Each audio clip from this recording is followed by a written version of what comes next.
Hello, fellow traders. 'Tis I, the Rumpled One, coming to you Friday, February the 26th. The year's 2021. Let's talk trading.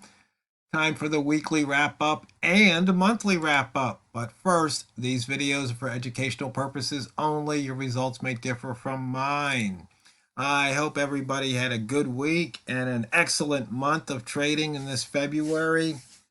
4 quick trading weeks just seem to have flown by. Okay, let's take a look here at the daily chart, or actually, yeah, this is the daily chart. Interesting. Should probably have it on weekly first. As you can see here, we definitely had, it looks like a blow off top. Price went above 142. Actually hit a high of 142.384 on my platform and has moved 311 pips off that high. If somebody just would have shorted the 142, you'd be looking pretty sweet right now. All the open gaps filled this week. And we come down to the daily. Take a look here. Yesterday we closed right around the weekly open. Price went up and then came down below the weekly open. If you shorted it, the weekly open, that was another good trade, breaking the previous week's low at 39.80. That was a nice trade. So a few horizontal line trades there, breaking the previous day's low yesterday. Some nice horizontal line trades. In fact, I've been getting the question asked. I present many methods. People say, "Well, what's the method you use?" I keep telling you guys, horizontal lines. Just about everything I do is based off of horizontal lines. One exception is whenever I fade the pivot, or when I do the fade the open gap. But just about everything else is basically a horizontal line that's been placed on the chart, and then I'll take that trade. Yearly, 286 above the open. For the month, we're closing at 227 pips above the open. But for the week, we're down 83 pips. Inside bar action, not too much once again, and we're not going to have one on the pound either. The range, it was crazy out there. It reminded me of the good old days back around 2008 or so, when price was just moving like crazy. 138 pips on the pound, but I mean, we were having some 60 and 70 pip range bars on the hour, and sometimes during this week and last week, I mean, we were barely getting 60, 70 pips the whole day. And as you can see here on the hourly chart, there was the pivot. We missed it. We came down here. As you can see, we crossed that weekly open. Couple crisscrosses to the north, but then it just fell south. Red rats, green rats. Red rats didn't really have much of an opportunity today, but the green rats had a few.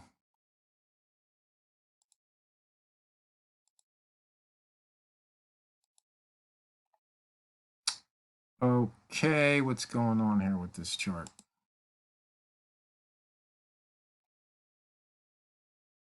Waiting for the data to update, I guess.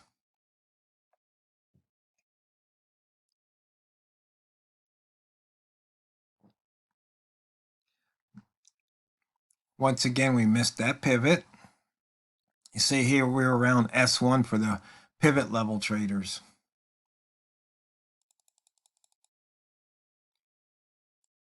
And if you remember, earlier in the week, I called out the weekly pivot 1.39565, and today we crossed it.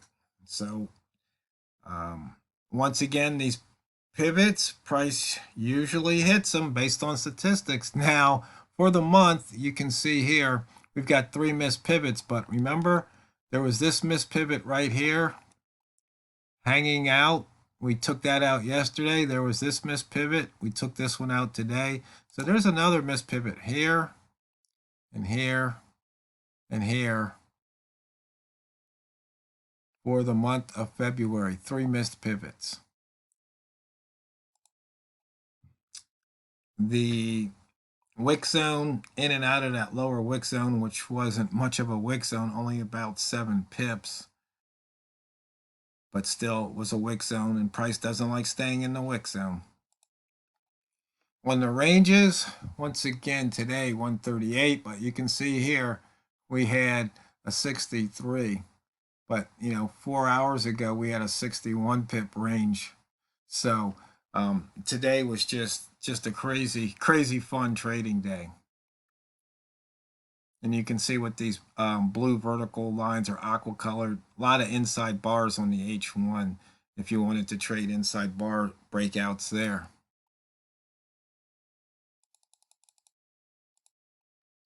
Wall Mall trade. Let me switch over to H1. Once again, somebody asked me again today, like, what method do I recommend? I go, if you're starting out, just keep it simple. You put up an H1 chart and put on the sweet spots, and you just trade with candle color at the line. The candle opens, hits the line, goes up, takes some pips, opens, hits the line, or opens here, maybe goes down, takes some pips, goes up, takes some pips. And when you're first starting out, don't be thinking about 10 pips. Think about 2 pips. Learn how to grab 2 pips over and over. I know, even if you're trading $1 pip, it's only $2, but depending on your account size, you could be making 2% a day if it's a $100 account, or you could be making, each trade you might be making 0.2 on a $1,000 account. Maybe you make 10 trades in a day. You get your 20 pips, 20 bucks, 2%.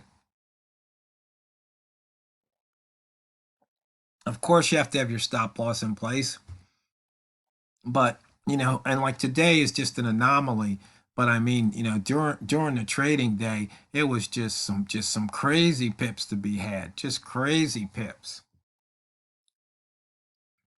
And some days are like that, and some days you get a lot of this stuff, just 2 or 3. So, we talked about it earlier in the week, the tactical trading, and tactics really means you have a plan. Sometimes people confuse strategy and tactics, but they usually both fall under the heading of plan.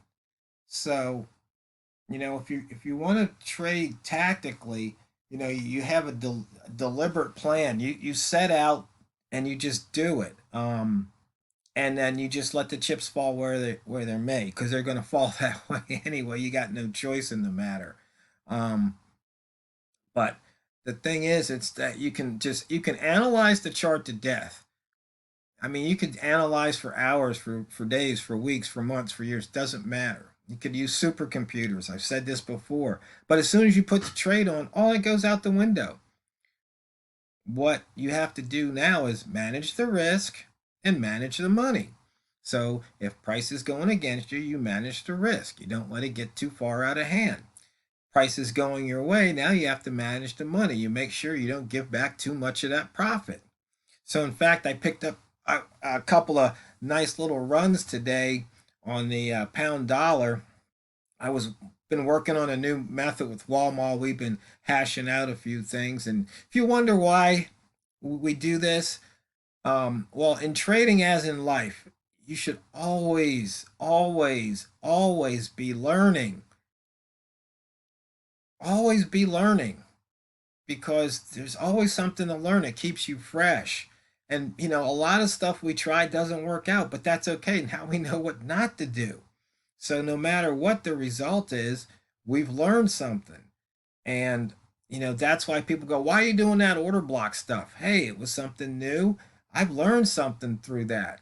Not so much order blocks, but there's a couple other things that I've learned. And in fact, I've learned, I define my order blocks a certain way now, and I don't care what anybody else says, but they work for me. So for example, right here, this is an order block. This is a bearish order block. Now, see, you had a bull candle. This candle was up.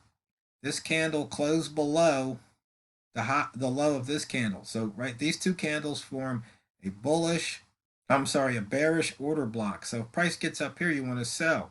And so the same thing happens on the downside, but you can see on the H1 chart, there's not one to be seen. But earlier today, and this is one of the ones that I kick myself for not staying in the trade longer, but sometimes you manage the emotions more than you do the trade. It was right here. Price came down. Let me see if I can expand that a little bit.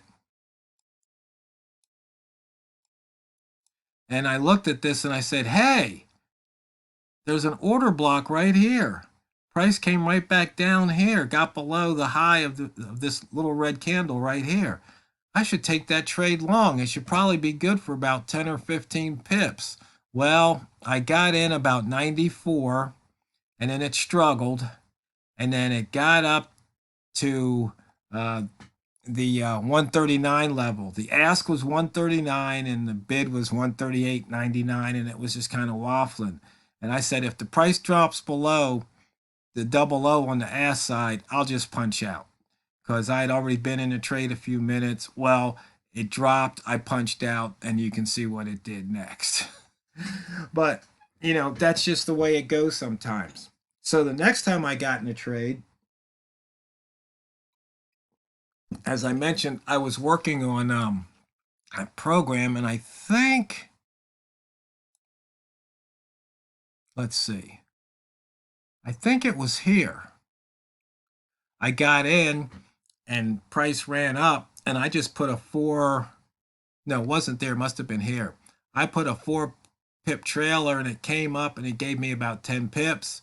Then it came back down, did the same thing. No, this one gave me 30, let me see, 10, 20, no, maybe it was this one, 10, 20, 30, 40. Yeah, I think it was this one, gave me some pips. Then it came down, did the same thing, and then I got about 10 pips out of that trade. But what happened was I just recognized this little order block formation. I recognized, hey, price had already put in here and it's making slightly higher lows. So I just took the chance.